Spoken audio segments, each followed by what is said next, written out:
2 or 3, 4 crises ago, I don't know, back, I'm an old guy now, I had a personal crisis, of losing everything. I decided I was never going to be the victim of the things I can control when one of these things that I can't control come at me again. And so we got out of debt and we built an emergency fund. And we were in the last downturn of 2008, we were in a position of, we had piles of cash. And so I was able to buy real estate at a nickel and a dime on the dollar. And it was a wonderful time. But there were other times I was broke and couldn't take advantage of stuff being on sale. But if you're in a position you got money right now, the stock market's on sale, real estate's not moved much yet. But if you're buying even consumer items other than toilet paper, most things are on sale. It is cliche, but cliches come from truth. It's the greatest time and the worst time in your life. You don't want to go back there. I went bankrupt. I lost everything in my 20s. I don't want to go back there. But the lessons that I learned from that pain were so thorough. Pain is a thorough teacher. It was a rich time. The fertilizer was everywhere. Lots of place to grow stuff, lots of poop. And that's what you had there in 2008. There weren't any jobs. You could just, there was a contraction of the economy, a recession, and you are on your citrus couch, and it's up to you, baby. Get up off the couch. I got to go leave the cave, kill something, and drag it home. You found that truth in that moment. I found that truth that what doesn't kill you makes you stronger. That old saying. I found that truth. And nowadays, now that I've been through, Y2K or 911 or all these initials come at you, the horrible thing of 2008, now the corona. The only thing I am sure is we're going to get through this. You get hope because you go, it's not going to kill you. You could get the virus. I don't mean that, but I'm saying the economic stress that we're under, the fear that we have, the concern or the worry that we have, you don't die from it, but you feel like there's this hopelessness. And the truth is that's unfounded. The truth is there's a lot of reason to have hope. By September, where do you really think we're going to be? By this time next year, are you not 90-something% sure that the economy will be roaring again and your life will be back to some level of normalcy? You think it's going to be 10 years for you to personally recover from this? No, that's absurd. And you know that once you've walked through several of them. And so it's just, to me, it's like, yeah, you're going to make it. We're going to be okay. We're in fabulous financial shape. It's not I've got a lot of money invested in the stock market. It's going down. I'm going to put some more money in while it's on sale. If real estate goes on sale again, I'll buy some more. It's not arrogance. It's just, I've been doing this a long time. I'm the little pig in the brick house, huff and puff, baby. But it does put you in a position to serve then. And truthfully, you get more joy, even in a crisis, in serving than you do in sitting in the basement and counting your coins. The thing is this, we all get wake-up calls. We get wake-up calls in our relationships, our spiritual walk. We get wake-up calls in our finances. And some people, the phone's ringing off the hook right now. They're getting wake-up calls on a bunch of things. They're at home with their family, and they're starting to realize, I was disconnected from my family. They got a wake-up call on their relationships at home. They've gotten a wake-up call on, I don't have any savings, and I'm deeply in debt. This isn't working. And so the cool thing is, when you get the call, then you have to make the choice. Are you going to answer the phone? And if you pick the phone up, that means, baby, it's time to change. And you can look back, and you might be 27 years old right now watching this, and you're screwed. You lost your job. You got no money. You got no savings. You feel like it's all over. And I remember in 1970, I was 10 years old, and I was in my grandpa's backyard. We were tearing down an old deck. And I pulled some nails out of those old boards as we were taking the boards off. And he taught me to put them down and straighten them with the hammer and save those used nails in a coffee can. Now, my grandpa Ramsey was one of my favorite people on the planet. This is 1970, and he was still answering the phone that rang in the Great Depression. It changed his life. He was frugal and careful and wise with money the rest of his life. And so someday, 27-year-old, you're going to be sitting on the back porch with your grandkid, and you're going to remember back in 20, there was the coronavirus, and it changed my life. And you're going to be that guy. You're going to be giving dad jokes, and grandpa jokes, right, like I am now.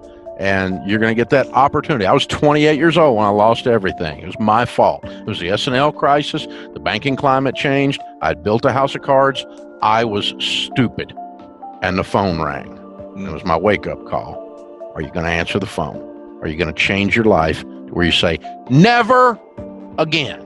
I'm going to control the controllables to where I'm the little pig in the brick house. Never again. That may be the only thing you get out of this crisis. And if it is, you got enough.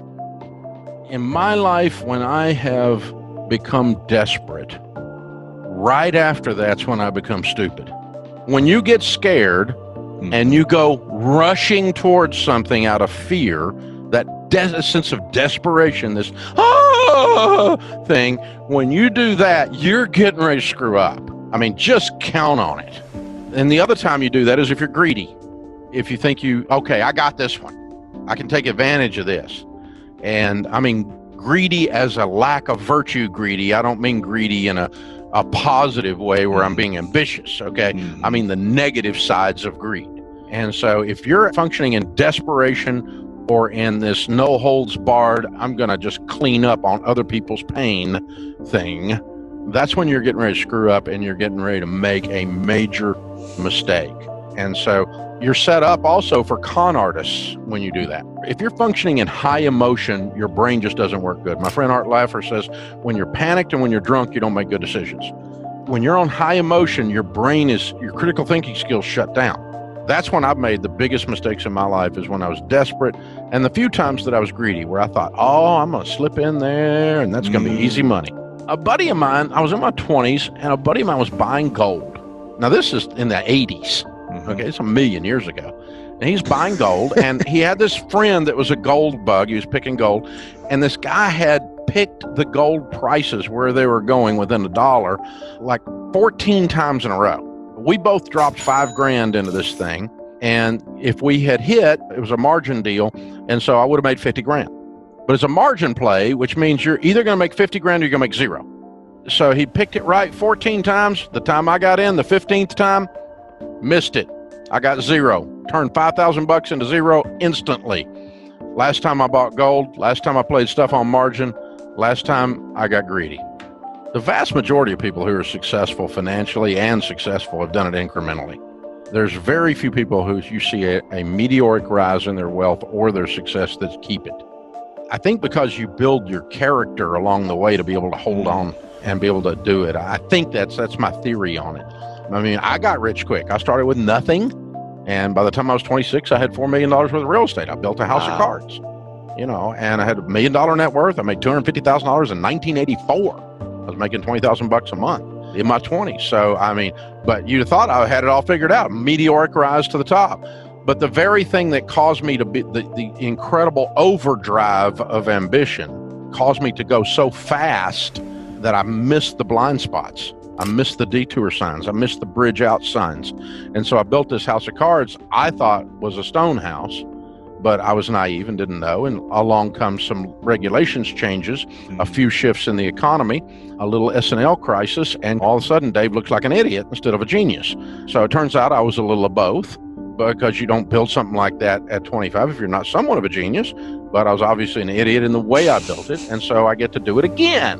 Get the wonderful opportunity to start over. But I mean, in the midst of that, as I was falling, it took 2.5 years to lose everything we own. I almost got conned, serious con, like people just a real con artist type guy. There's not many of them out there. Right. Most of the time you get screwed by well-meaning ignoramuses. But these were real con artists coming into my path, and I was about to give them money because I so desperately needed to turn quick money into big money to save myself. I was desperate. And right about the time you get desperate is when you get stupid. It's okay to take a spike, but anytime I get a spike, I'm always a little suspicious of it. It makes me even more careful. I draw back and I go, well, that's really cool. Is it okay? Because it's not normative. Normative is incremental. So I always tell entrepreneurs, it's okay to be on the cover of Slow Company magazine. It's a decision. You can just decide. I mean, think about it. What's integrity? I can just decide I have it. And now I do. And I start acting out of the fact that I am a person of high integrity. I'm a person who's dependable. I'm a person you can count on. I got your six. I got your back. I'm not going to cut your throat from behind. And you can just decide to be that today. Maybe you were the world's worst gossip before, and none of your friends could count on anything except you slitting their throat from behind. But you can just decide, just like that, to change. It's a wonderful decision. You do a turnaround. For most of us, it's a journey. You don't do it instantaneously. I can decide to control my tongue. I can decide to speak life over people rather than death and filth over them. I can decide that. But most people just go along and their language is filthy and their life is filthy, and then they wonder why they're not winsome and that opportunity does not come to them. It's because opportunity runs from that. People don't want to do deals with people they can't count on who are crooks. It's not that I'm being judgmental. I just want to be wise because, you become who you hang around with, for sure. Your speech patterns, you read the same books, you have the same thought patterns, you're hopeful or fearful based on who you run around with, your inputs. We know this because those of us that raise kids, we don't let our kids run around with juvenile delinquents because we know they'll come home acting like juvenile delinquents. And adults aren't any different. They're the same thing. I read the same books my best buds read. I think the same way they think. And so I have to be careful. Who's my inner circle? My dad was in the real estate business when I was growing up, and was a student of all the great sales trainers and positive thinkers of that day. I mean, we had breakfast, lunch, and dinner with Zig Ziglar, Earl Nightingale, Paul Harvey, Cavett Robert, Charlie Tremendous Jones. And he infected us, my dad did, infected my sister and I with the belief that we can do anything. I really believe I can do anything. I mean, I guess I'm not going to be in the NBA, okay? I'm not going to play in the NFL, okay? I don't mean that. But I'm saying if I apply myself and I figure out what the steps are and what the blockers are, and I do the steps and I overcome the blockers, it's up to me. The Calvary's not coming. And so it was a wonderful, wonderful childhood in that regard. Very entrepreneurial household that goes with that, obviously. But if you will get up and leave the cave, kill something, and drag it home, you'll be okay.